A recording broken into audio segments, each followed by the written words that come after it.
Hey guys, welcome back to the channel. It's the end of summer. That means temperatures are falling. And if you're like me, your yard's probably taking a bit of a beating. I got kids playing soccer on there every day. I got some bare patches, some areas that are thinning out from the stress of the heat. And if you want to find out how to get your lawn dense, thick, even more green and healthy, then keep watching because I'm going to show you one way to get your yard super green through a fall overseeding.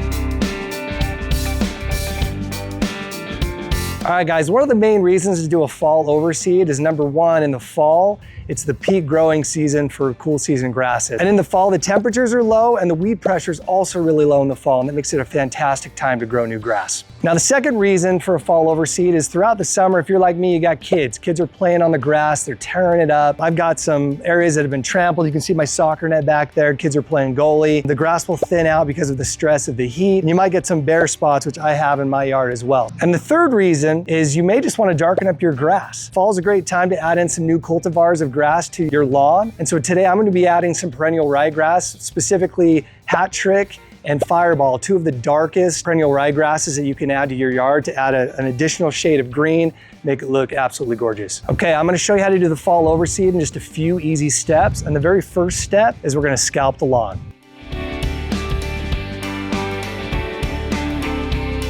All right, one of the main reasons we're gonna mow it low and scalp it is we wanna get rid of all the dead material that's found in the lawn. Over the summer, you're gonna collect a lot of thatch, dead grass, things that fall down to the lower part of your grass. So mowing it low, we're gonna help bring that up and make room for the seeds to grow. It also allows the seeds to get things like sunlight, where if your grass is really high right now, it's gonna block the seeds from getting that sun and the nutrients that it needs. If your grass is like mine, it's a little bit thick, I'm probably not gonna be able to go to my lowest setting right off the bat. So I'm gonna incrementally lower the mower deck and work my way down.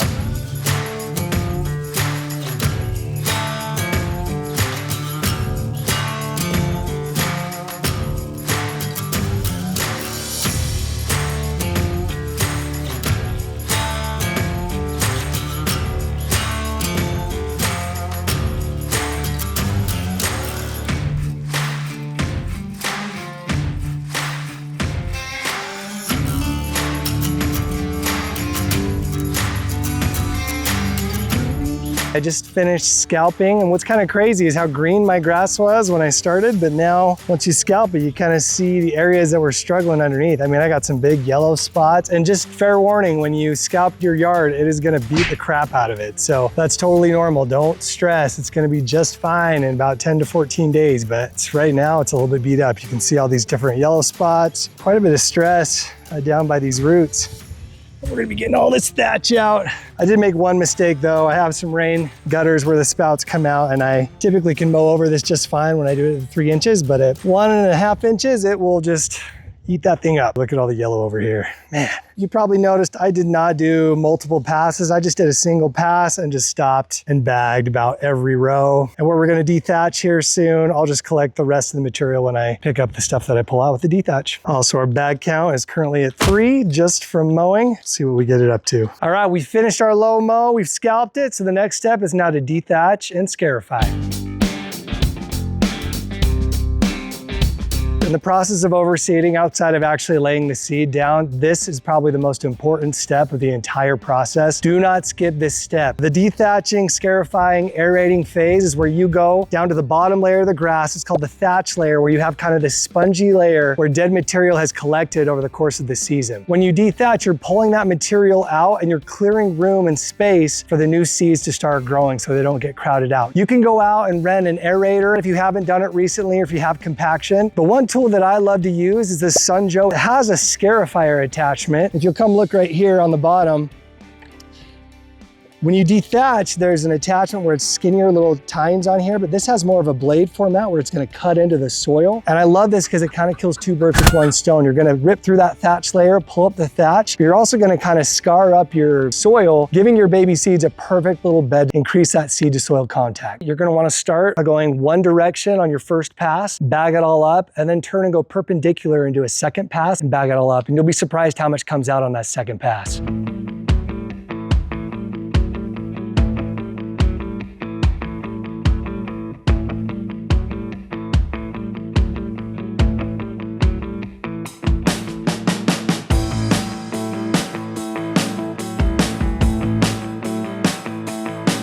Look at how much thatch that pulled up. Man, My lawn really needed this. There is a ton here. I was thinking that I was maybe just gonna mow this up to get rid of the rest, but I'm gonna have to rake this into piles. There's just too much. Oh, and I forgot to mention, I have one side where my soccer net is on the side that I couldn't quite get with the dethatcher. I am gonna get a little tiny rake and just rake it out. You can dethatch with a rake, but please don't. If you have a yard that's as big as this, it will break your back. So if you can, find somebody that has a Sun Joe or buy one off Amazon. I'll include links in the description below for everything that I use today. But yeah, if you have some hard to reach spots with a Scarifier, just use a rake for those ones and then use the tool for everything else. I'm gonna go rake these into piles and then we'll start our second pass.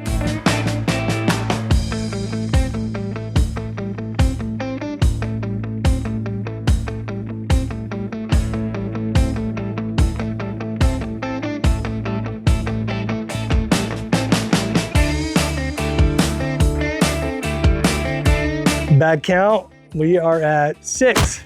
All right, we just finished cleaning up pass number 1. Now it's time for pass number 2. Gonna take a perpendicular route on this one and we'll see how much more it brings out.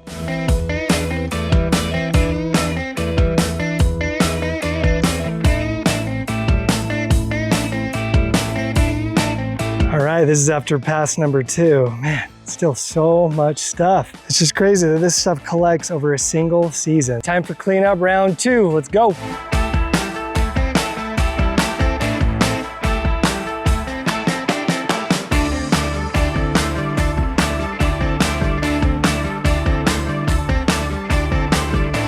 All right, we've about got this all cleaned up from the second pass. It's kind of fun. You can like see the Scarifier where it's kind of gone through and the blades have made some lines both ways. And you can almost feel the grass start to breathe. I'm just gonna do a single pass with my mower raised up to my normal level on my mower deck and just clean up the rest of this loose debris. We racked up, I can't count, 1, 2, 3, 4, 5, 6, 7, 8 bags. So yeah, you might wanna wait till garbage day. Make sure you have a green waste or that you're going to the dump sometime soon before doing this project. The next step is to seed. For me, one of the main reasons that I'm doing overseeding is I want to get it even greener. So I'm trying to add in some new cultivars of grass to get that dark green shade. And 2 of the very best and darkest blends are perennial ryegrasses. They're called Hattrick and Fireball. So I bought me a 50-50 Fireball Hattrick mix here. And I didn't buy it from a big box store. I bought it online. All the stuff that I have here, I'm going to include links in the description below so you can use the stuff that I've used. But the main thing is I'm looking for that really dark shade with Hattrick and Fireball. Another really good thing about the perennial ryegrass is it germinates super fast. So I have Kentucky bluegrass. If I were to reseed with Kentucky blue, it can take up to about 30 days. But this perennial rye will germinate in about 5 to 7 days. So that's really nice for me where I've got kids. My wife wants to use the yard. This will only take about a week before we start getting seeds coming up.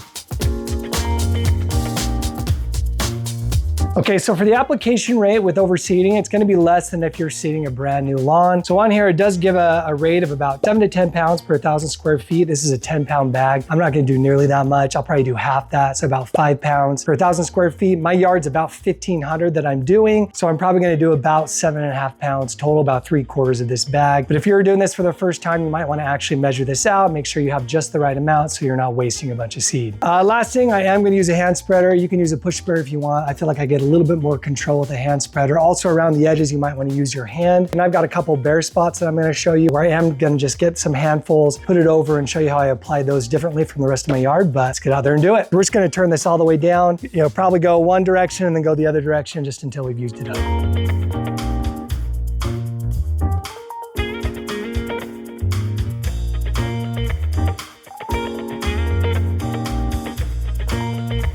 Okay, so I do have a couple spots in my grass that are a little bit more thin or are bare. And for any spots like that, you're gonna want to apply a little bit heavier than you do on just the overseeding of the already established grass. So I'm just gonna come in and do it by hand just to get a little bit heavier spread and be able to see where I'm putting the seed. So let's do that next.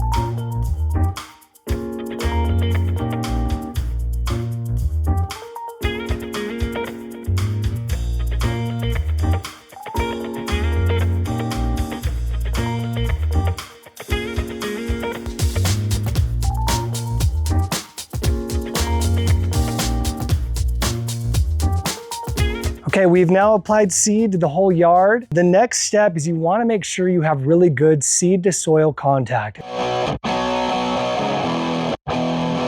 And And that's where the seed is pushed into the soil. It has a place to be nurtured and get the nutrients and start to grow. If it just stays on top of the blades of grass, it won't get down to the soil. You won't have good germination in 5 to 7 days. So there's kind of a couple different ways to do this. Number one, you could just kind of step on your yard all the way around, and anywhere where you have bare spots or really thin, I think it would be wise to just come in and stomp these ones down no matter what.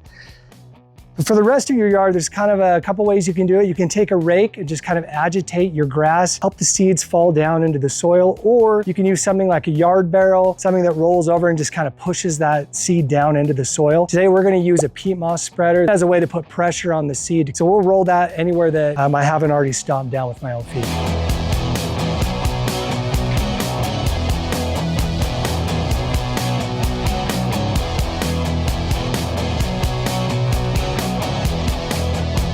All right, now once we've got the seed in and we've kind of worked it into the soil to help improve the seed to soil contact, there's one other thing that you can do. You can use top dressing in the areas where it needs it.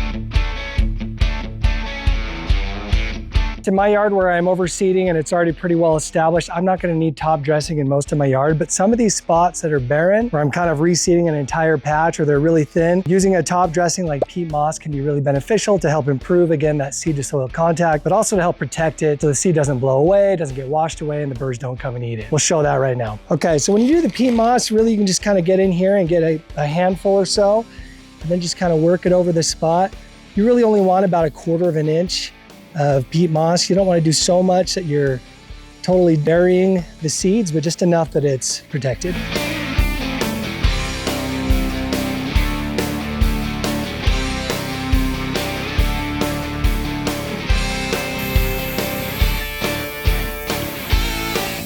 So now that we're done, the last step is to water it. You got to keep the soil moist. If it dries up, you're going to have a hard time getting that seed to germinate. Where we're near the end of summer, early fall, we're about to get into kind of 70, 80 degree temperatures, which will be really nice. But for right now, I'm probably going to be watering 3 times a day, between 5 to 10 minutes. So sometime in the morning, maybe 7 or 8 a.m., around noon or 1 o'clock, and then probably around 4 or 5 in the afternoon. My sprinklers don't put out a ton of water, so I probably will go closer to the 10-minute mark. But if you've got irrigation that puts out quite a bit of water, you may want to adjust it to match what you have.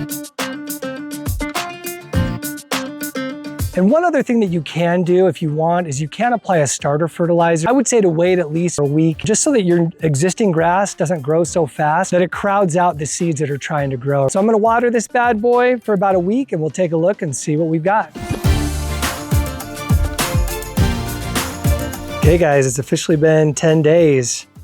And my grass has fully recovered and then some. It's looking really, really good. Very dark, deep green grass. The other thing that's been really nice is it's just really evenly green. I don't know if you remember, but this area right here, I had quite a few thin spots and bare spots. And you can see like right here, this spot was totally bare. This is all that new perennial rye, the Fireball and Hattrick. And this grew within 4 days, it germinated. And now, I mean, it's almost 3 inches long after 10 days. And I've got multiple spots like that. This is all just regrown in. Here's another one. This one might take a little bit longer, but you can see all this grass. This is all new here too.